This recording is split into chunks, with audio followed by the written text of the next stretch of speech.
Hi, welcome to ECE 37. This is Module 8, and I'm Dr. Laurie Daly. And I'm going to pick up where I left off last week in Chapter 3 in the 3 R's textbook. I'm going to start with the concept of building relationship and being in relationship. This chapter is all about relationship. And starting in page 19. All healthy and powerful relationships are intentional processes, meaning you have to intentionally interact with somebody. It doesn't mean you can't interact with somebody unknowingly and still have relationship, but a powerful connection is one that has intentionality in it. And relationship is important, it's actually critical for reciprocal learning. There's that word again, reciprocity. It's going to be throughout your whole textbook. And reflective practice. So if we're going to get those 3 R's, at the heart of it is the relationship. As a matter of fact, I like the way West Ed does it. They put relationship as the first R of the 3 R's because they think everything else builds from it. Without that relationship, you won't have reciprocity, you won't have any kind of respect, you won't have responsiveness, and in our case, reflectiveness is one of the R's. So relationship is critical. I always say that what you make room for will grow, i.e., what you make room for in your life is what will flourish. If something really matters to you, then you fit it into your schedule and you make it fit. If a relationship is important to you, you nourish it, you make room for it, you let it grow. I'm sure we all have friends that have come and gone in our life. And we think, golly, I wish I had kept in contact with that person, but now they've moved on and I'm not sure how to get a hold of them. And we're kind of saddened by it, and sometimes we're not so sad. I can see, sometimes it's, yay, glad to get that one out of there. But that's also true too. You intentionally let a relationship go.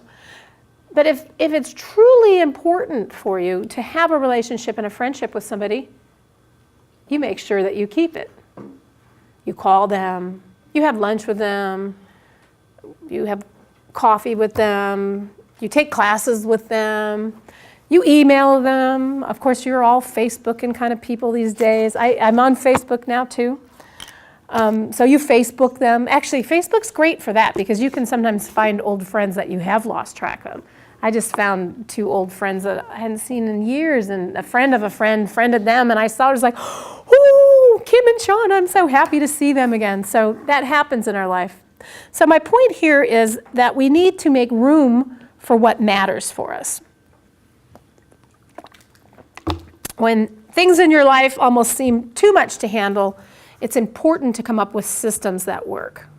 And I don't know about you, but are there enough hours in the day to get done what you need to do? No.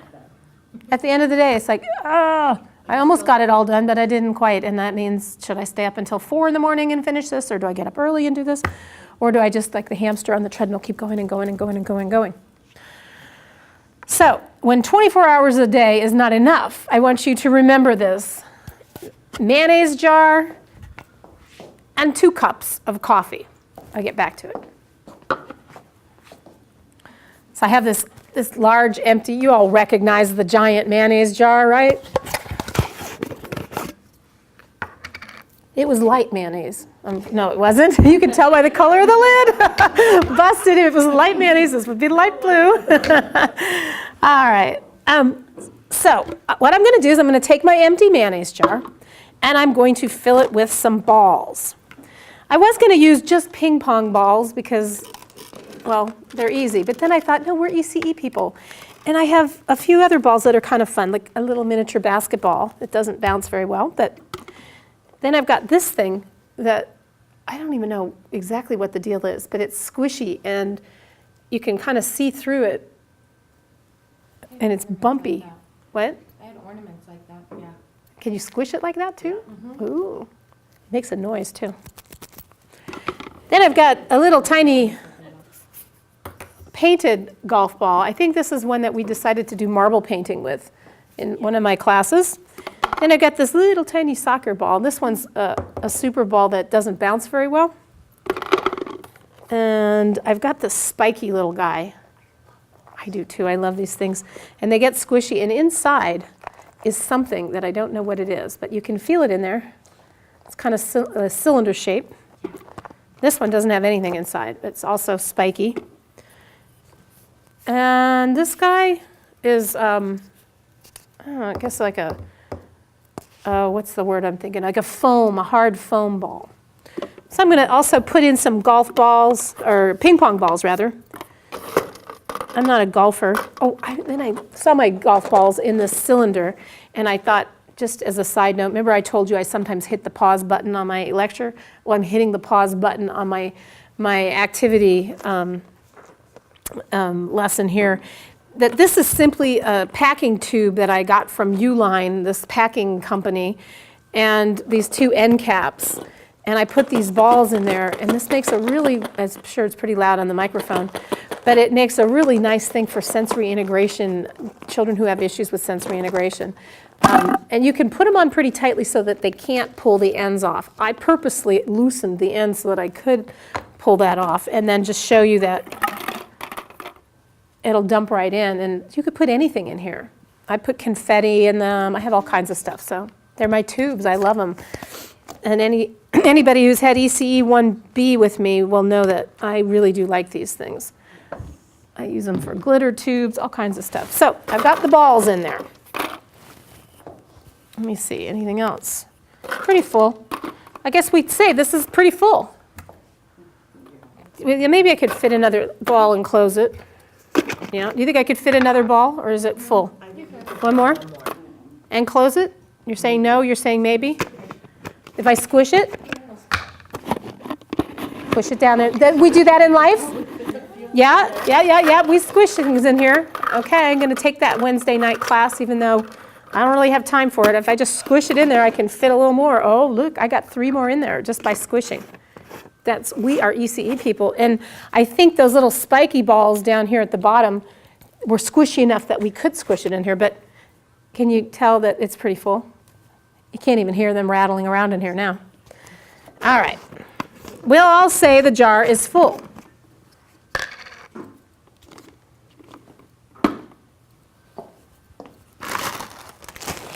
I have a container of gravel. I can fit some gravel in there though, huh? Sure I can. So it's full, but not completely full. I wonder how much gravel I can fit in here. All right, I'm going to do my very careful pouring. I thought about getting a funnel, and I thought, nah, this will be more fun. All right, we're getting there. That must sound interesting on the microphone. It does sound like a rain stick.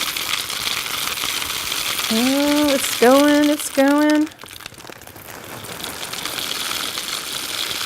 Okay, now it's starting to pool up here at the top. Oh dear. I think I've kind of gotten it. You think it's full? Should I shake it? That's how we do it in our life, don't we? When things are full and we don't think we have enough time, we rearrange things. Cram it in there. We'll fit some more, won't we? Oh yeah.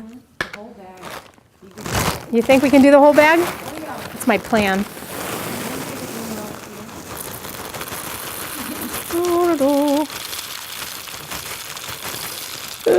I don't know if I can get that whole bag in. Oh, wait a minute. Wait. Oh! I can probably get the green and purple one from the table too, and the blue one over here.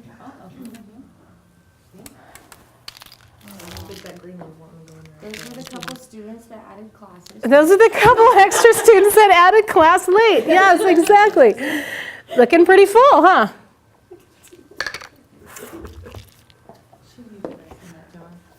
Let me see, make sure the camera can see that I have sand. But we still have room, don't we? Oh, yeah. We do. All right, we can fit some more in here, huh? I don't think I can fit all of this sand in here. Or can I? You could. Shake it. Normally I would make one of you help me, but I know that no one's all that crazy about being on camera. Oh, here it goes.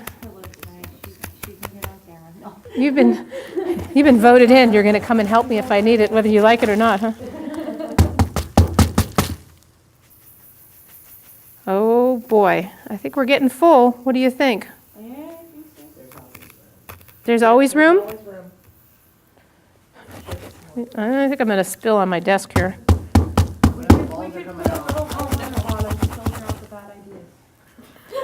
Oh, she says we should put a hole in the side and we could filter out any bad idea. All right, this is pretty full. I'm not sure how well the camera can see this, but it is bulging over the top. Force another balls out. You think I should take some of the balls out? Well, I mean, it's like forcing some of them up, maybe. It is, it's pushing it up. So let's see if I can close it, because if I can't close it, then I'm in trouble, huh? Oh, I can still close, just barely. No, I can see. But it is forcing some of the balls out, so we don't want to do that. Ah, but I got it.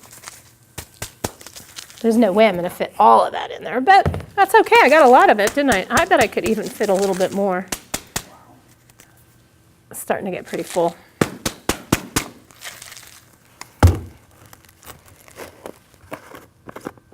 Let me see if I can get any more in there. I will.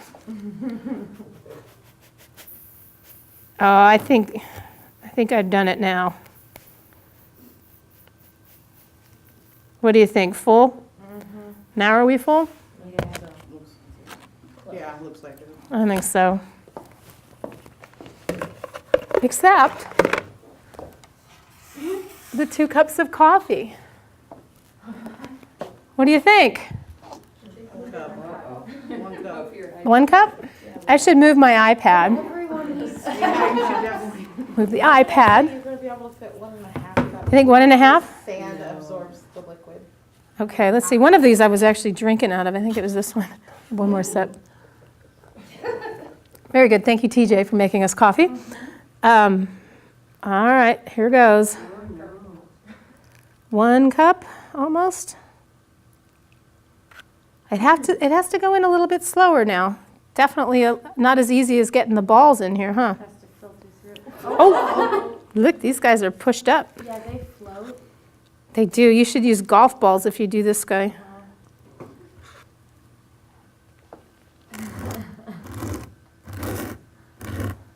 All right, let's see if I can get it in here a little more. I should have used the other cup because that one I diluted with water. This one I was drinking. All right. All right, we'll make you another pot. Thank you. All right. I think at this point, I'm not going to be able to fit that 2nd cup of coffee in there. But I fit a cup. And now if I can get these guys back in, I think we can close it very carefully. Thank goodness we got a little bit of room at the top of the mayonnaise jar lid. This jar has a little grace to it, huh? There's a teaching in there, huh? Mayonnaise jars have grace in them. Oh, I can feel the balls bulging up the top, but, oh, and it popped off the thread. You get in there. Give it one more. All right. I got it. I can close it now. Yes, this is a college course, huh? We're ECE. We do these kind of things. All right, did I get it? Almost. One more thread. Oh, wow. It's tight. And, I got it. Look at it, it is bulging. It's absolutely, I had to get the last thread on there or else it would go, right? All right, so if you had seen all 3 of these containers full of stuff, oh, wait a minute, I brought in some ping pong balls in here too, didn't I? You would never have believed that I could fit this all in this one little mayonnaise jar. And my point is, get the sand off of my iPad. A little bit. That the golf balls are, or the balls, period, because I use more than, not golf balls, ping pong balls, and the other balls, all my different shaped balls, are what we would consider the important things in our life. You've got to put the important things in your life first. That would be your family, your children, oh, you know what? I'm going to say no. No, I'm going to say really at the end of the day, maybe it could be for you, but for me, homework isn't going to be that first one that goes in. I'm going to make sure that everybody's fed and alive. The dog is fed, the husband's fed, right? The house is not on fire, right? Actually, that my health is together, so that means we're eating healthy. I put that in front of my homework now. I'm preaching to the choir here. I tell you, we always put other people first, but your health is very, very important. Your relationships are important. That would be your friendships or your parents, your significant others, your classmates, your pets. Your pets matter, right? Your favorite passions. Look at Mary and think your art. That's got to be, you got to schedule that in or it won't happen, right? And I'm saying you need to schedule that up top. That's the big stuff. And things that if everyone else was lost and they were the only things that remained in your life, they would still be full. So even if I didn't have my job anymore, and it's hard for me because relationships are important, and so I would put you in as relationships, even though it's a job. I get paid to come and teach, but really it's more than that, it's relationship. And so that would go in as one of the golf balls for me, or ping pong balls, or whatever, spiky balls, whatever, because relationships are important. That at the end of the day, my job isn't going to be the thing that matters most. As hard as that is to believe, because often in this culture we put job first. Number one. And banking. And the reality is, our parents, our children, our significant others, our friends, our relationships, our pets, our passions, really are the most important things in our life. And that's good. I want to give you the power to do that. I mean, I'm applauding you if you do that. And we can get out of whack pretty fast, including me. And then the pebbles, or in this case I used gravel. I used fish gravel. Somebody donated that a while ago. The bag of gravel are the things that matter in your life, like your job, your school, your house, your car. Those things matter. But if you get the balls in first, the main pieces that at the end of the day you can't survive without, then you can fit in the gravel. So you're studying, and obviously our jobs are important. Then the sand is everything else. The small stuff that we often sweat. The laundry, that is number one here on my iPad. Laundry. Cleaning the house. Picking up the dry cleaning, those of you who do that. That stuff is pretty insignificant, and yet we can make that the most important stuff. How often I remember hearing my mom say, we can't go to the beach today. I have to clean the house. That was something, I'm not making my mom wrong, that was something that was drilled into her, that to be a good wife, you have to, before you do anything, you got to clean that house. And I'm not like against clean houses. Anybody who's ever been to my house knows I'm pretty particular about that. I like a clean house. But it's not the thing I do first. It's really not the first on my list. And the older I get, the less important. It's just gonna get dirty again. It does, doesn't it, Mary? I'm saying, I've just noticed. Didn't I wipe that counter about 20 minutes ago? And look at there's crackers all over it again. Oh, How well. many chances do you get to go to the beach with your mom? I hardly get to do that. Go. As a matter of fact, when I was preparing this lecture, I noticed the last time I was at her house, she had surgery. I was walking her dog, who's actually my dog, who's living with her, taking care of her, because when you're 80, you tend to get in trouble. And so the dog is there to keep her out of trouble. And I was walking the dog, and I noticed that there was a bocce ball court where she lives. And I thought, oh, I can see sandwiches, maybe a bottle of wine, my husband, my dear friend, who's also a friend with my mom and the dog, and that's going to happen. That's absolutely, I got to make that stuff happen. Or I'll just be like the hamster on the treadmill, on and on and on and on and on. And then you're less productive, by the way. I forgot to look at when I started. Oh, I've got a little bit more time. All right. The other thing is, let's say if you're looking at the small stuff, you will put things out of order in your priority list. So let's say you have a house with a huge crack in the foundation. Are you going to fix the crack in the foundation? Or are you going to put new tile in the entryway? You're going to fix the crack. Because if you put new tile in, it's just going to... Well, that's true. And you might as well waste your money putting tile in because it's going to crack at the foundation. You're absolutely right. I almost used your name, but I think your name is so unique that that would let people know. It doesn't matter to me. Okay. Medina, thank you. You're absolutely right on that. So you're going to fix the crack in the foundation. You're going to go for the big stuff, the stuff that matters. So the idea is if you try to put the pebbles or the sand in the jar first, there's no room for the big stuff. So let's not put the cleaning of the house in first. Let's not put if I tried this the other way around, which sometimes you can do this, if you do this as an object lesson, take the lesson, bring it to a parent meeting, right? Pass this on, definitely use it. But there's another way you could do this, and that is to have people try to put it in and then get the sand in, and now can you fit the golf balls in, and then can you, because you can't. There's no way you can put this much stuff in here. I barely got this stuff in here anyway. Unless you do it with the big stuff first, and that's the same with your life.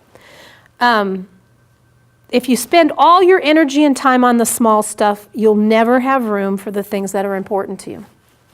If you spend all your time and energy on the things that matter, like your job and your school, etc., you'll never have room for the things that are important to you. So pay attention to the things that are critical to your happiness. I hope you think about that when you leave today. What are those golf balls and ping pong balls in your life? Play with your children. Take time to get medical checkups. Please, your health is really important. Take time to eat healthy. Fix a meal together. We so often grab fast food and go. Take time to make a meal with your children or your spouse. Work out regularly. That's important for your health. Find something you enjoy. I like that Kaiser ad where everybody walk. Have you ever seen that ad where she goes into like a spin cycle class? It's like, I don't like that. And then she tries jogging and didn't like that. Then she tries cycling, didn't like that. She tries the green drink. Makes me think of you. She drinks those green drinks. Didn't like that. Does a pole dancing class. And yikes, no, I'm not doing that one. But then she realizes that she can walk. I mean, everybody can walk. So find that something that you enjoy doing. Maybe walking isn't for everybody, but there's something out there that takes physical energy that you enjoy, that can be a relationship building thing. Take time to eat with your family. Well, I don't every night because guess what? I'm here Monday through Thursday. So, but I do on Friday night, and I do on Saturday night, and I do on Sunday night.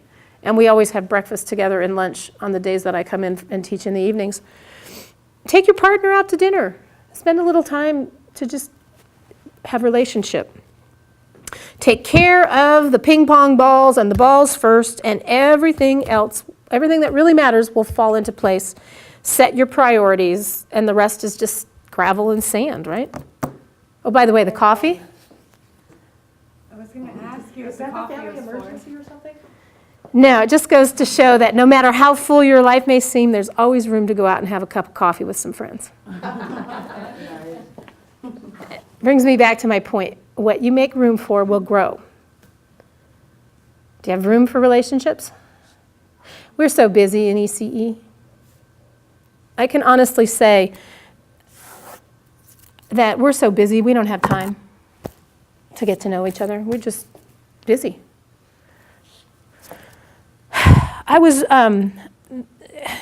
looking at your posts. I'm trying to remember which module now because I'm taping these after the fact. I'm guessing it must have been, I didn't write down one, but I'm thinking module 5 or 6, where you talked about the things that you value. Maybe it was 4. Module 4, she's telling me 4.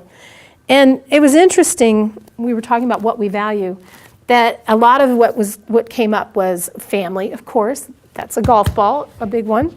Communication, trust, respect. Actually, I remember you wrote that. And then I came back and actually inserted one. Said, oh, I think I see a fourth one in here, Chris. I think truth was in there too, right? And they were solid. Everybody wrote these very thought-provoking discussion posts on what you value. And it's interesting that when you nurture a relationship, the basics, the key ingredients to being in a relationship, according to your textbook on page 19, is communication, time, the ability to handle conflict agreeably, trust and respect. Those are good things, huh? They definitely remind me of your discussion posts. In order to learn together and create shared beliefs, group members must speak to one another. It means that you have to have voice. And back to that, see how we've come full cycle to the very first module lecture I did? You have to give someone voice if you're going to hear what they have to say. Listen to one another and really hear one another. You can listen without hearing, or you can hear without listening. You know what I mean. The other thing I want to say is that on page 21, your text talks about organization with cliques. Do you know what I'm talking about? That is, you can't become a purposeful organization if you have cliques. What I mean by that are these little groups of people that are in and then other people are out. If it's the us against them, then we don't have collaboration. We don't have communication. We don't have trust. We don't have open dialogue because these people stay together and these people are not allowed in. It does remind me of high school. We were proud that we had cliques in high school, right? We can't duplicate this in our school systems with our children. And you know it happens. It becomes toxic. Organizations that have these cliques, they stop that purposeful communication. It stops because you can't communicate if you're not allowed to get in the inner circle. And if you feel like you're not in the inner circle, then you feel less than. It ties into my last lecture. If you feel less than, then you're not valuable, then you're not going to have great job performance. So as administrators, it is imperative that we start to build relationships and destroy the cliques. Now, I don't want to destroy people, but I want to tear down the barriers that keep some people in the in circle and some people on the out. And the way you do that, build relationships. I can't hate you if I know you. Most hate comes from fear of the unknown anyway, or not understanding it.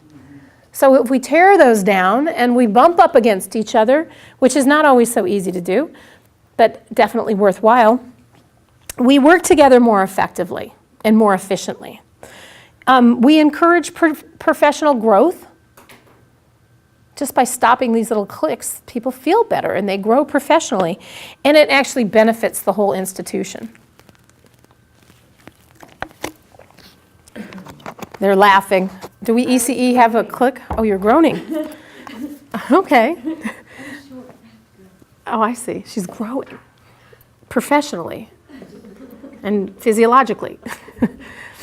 I have a question of you. How many of you love to deal with confrontation and conflict? Oh, let's all just jump in there. Mary, you're good. Sometimes it does feel good, doesn't it? It keeps you on your toes. It depends. Yay! You used my own answer. Yes, it's true. And you know, if you see the underdog, so to speak, being hurt, I don't mind. No, yeah. We all can stand up and do that. But for the most part, I think we tend to kind of like to be peacemakers. We want to get along well. Confrontation, no, we don't. I would prefer not to. I would love it if everybody just did their job and did it with peace and a good attitude and did it with excellence, and then It doesn't have to be bad, though. it doesn't. That's the my trick. next point. See? You go, girl.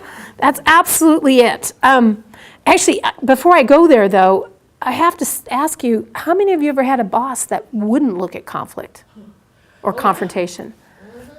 Isn't that impossible? It's impossible. It stops the organization right in its tracks. You have to be a leader, you have to learn how to, there's coping mechanisms that we can take on to help us be able to deal with confrontation and conflict. There really are coping mechanisms that we can use, but the truth is that we have to. Because when we put our head in the sand and hide, then everybody gets hurt. Either someone gets away with hurting other people, or somebody feels like they're not being protected, or, right? There's a lot of things that happen if we don't deal with conflict. But the awful outcome often is that the environment becomes toxic. You have to deal with conflict. And if you're working with somebody who doesn't, it's infuriating. Matter of fact, that to me is one of the definitions we can slide into a good leader. Will learn how to do conflict resolution, even if it doesn't come easily. Without it, it's toxic. And that environment affects not just the teachers, but remember, it trickles down and affects the children. So instead of dealing with conflict in a way that's constructive, we often see it as negative. I'd like you to think of it as more of a positive thing. If we just do the paradigm switch, we change the definition, like we were talking about, definitions matter, maybe we can see it in a positive way. So often when there's conflict, it opens up dialogue.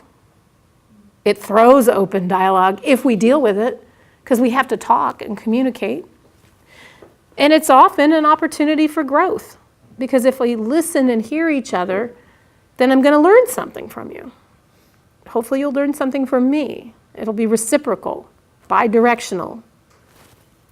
As we bump up against each other and our different paradigms rub up against each other, we're open to new ways of thinking, and we're stretched. I like this old proverb that iron sharpens iron. If you think about that, the only way to sharpen your knives, I guess you could use it there's grindstones and stuff, but the old-fashioned way, my grandma would take two knives and she would use the knife to sharpen the knife. But that could be painful, I suppose, if you were the blade of the knife. That wouldn't feel good. But it is the truth. We sharpen each other. All right. What else I wanted to say is if you value somebody, back to this idea, this notion of valuing, if you truly value someone and you value your opinion and you seek it, you're not going to seek advice from somebody if you don't value them. As a matter of fact, you're going to think, oh no, here they go again, they're going to talk again, no, I don't want to hear it, right? So it's important that we learn to value each other's opinions and seek it out. That's part of building relationship. And the NAEYC has a definition for relationships. It's foundational valuing of relationships. The foundation for the community is consistent, positive, caring relationships between adults and children, among children, among teachers, between teachers and families. It is the responsibility of all members of the learning community to consider and contribute to one another's well-being and learning. I love that NAEYC. They spell it out pretty well. I.e., if we really want to have an institution of learning, we have to build community and we have to build relationship. And that's listening, bumping up against each other, having disagreements, mediating the differences. Cooperative, let's see, I skipped something here. Early childhood programs must support children and adults in achieving full potential, and that's based on the trust, respect, and positive regard. So at the heart of relationship is cooperation and collaborative learning, and that's with everybody, even the hamster. And I'm kidding, but I'm not. Do we respect the hamster? We're teaching something if we're not. When the idea is that all living creatures, even the plants, need to be respected, and we're teaching respect. One of your things, I know. And if we're teaching it, then we're modeling it. As administrators, if we create respectful relationships between people, then we also see people as competent, capable adults, willing contributors in the education of their children, and that would be teachers and parents. I often say in my classes that the parents are their child's expert, or the parent is the expert of their own child. You've heard me say that, maybe not you, but I say it all the time. The parents are the experts of their own child. And we as teachers have got to learn how to allow them to be the expert. It doesn't mean that I don't have expertise in ECE, because I do, but nobody knows that child as well as that parent. I probably know pieces that the parent may not be aware of, because that parent may not be in the classroom with me and doesn't have these same experiences that I bring. But the truth is that parent's the expert. How about if administrators, if we look at teachers, look at the teachers as the experts of their own classroom? Just a thought. Teachers, they know that they know what their children need. They know the materials and how they fit into the space. They know what curriculum will interest the children. They know the different personalities and how they interact. Let's see. An administrator's perception of a teacher tells them, well, not only does it say what I think of you, gee, if I'm your administrator and I don't think you can handle your classroom, then that sends the message, I don't value you and I don't think you're capable, which we all agree is a horrible message to send a teacher. So the administrator's perception of who a teacher is and what they're capable will in a large part determine how the teacher views himself, and in the long run, how that classroom is run, how capable they are in the classroom. Are they competent? So what messages are we sending as administrators? I don't trust you to pick your own curriculum. I don't trust you to come up with your own behavior intervention plans. I don't trust you. I mean, nobody as parents wants the teacher to say, I don't trust you to parent your own child. So we have to be careful as administrators that we don't send that message. And that doesn't mean that both new teachers and new parents don't need support, because they do. And that support can look differently from classroom to classroom. And even veteran teachers still need support. We absolutely do. That's what resource and referral is all about, that we need each other. Together we're better. But as administrators, we have to respect that teachers come with specific experiences that we don't have, because we're not in the classroom with those children. And that experience is a valid way of knowing. It's a valid source of knowledge. Every student comes to this classroom with knowledge and experiences. I can either value it as something that is important, that we can learn from, or I can devalue it and say, oh, it doesn't matter. And then we're back to that, you don't matter, you're not valued, and there's that cycle. So it's very important that we remember that they have experiences that are valid. I'm going to end with this. Being in a relationship, adult mostly is what I'm thinking of, where it means that you have to be vulnerable, and that we value vulnerability over power. You can't be the know-it-all all the time. It depends is a really good answer. It gives you time to think. It gives you more ability to gather information. It doesn't show you off as the arrogant know-it-all. We have to be comfortable with uncertainty. We don't have to have all the answers. Sometimes it can be, gee, I don't know, we got to look into this and we'll get back to you. Let's all sit down and do a brainstorm and talk about it. I love that about behavior support plans, and they work because usually as a staff we get together, we pay attention to the behavior of the child that we want to change, and we work on it, and we strategize as a team. And that's why it works. Everybody's valuable in their input. Being in a relationship means that we're relinquishing the idea that there's only one right answer. Matter of fact, a friend of mine said that there's always at least 3 solutions to every problem. Actually, she was quoting someone who I'm spacing on right now. I can't remember who the name of this person is, but it's an old theorist. But so if you only have one solution to the problem, you might want to get some advice and find at least 2 more solutions before you make your decision. Risk-taking and experimentation over prescription, meaning I'm not going to prescribe what to do. I want to allow creativity and innovation. And if I prescribe what needs to happen, then I take that from you. You can't discover it on your own. And learning together rather than figuring things out in isolation are really important. And in larger organizations, we have to find ways to create smaller units that can foster this shared commitment to community.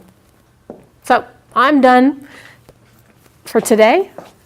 It's a shorter lecture because I went longer in my last lecture. And I will see you next week. Let's see, this is the end of Module 8, and we will pick it up with, wow, Module 9. Thank you.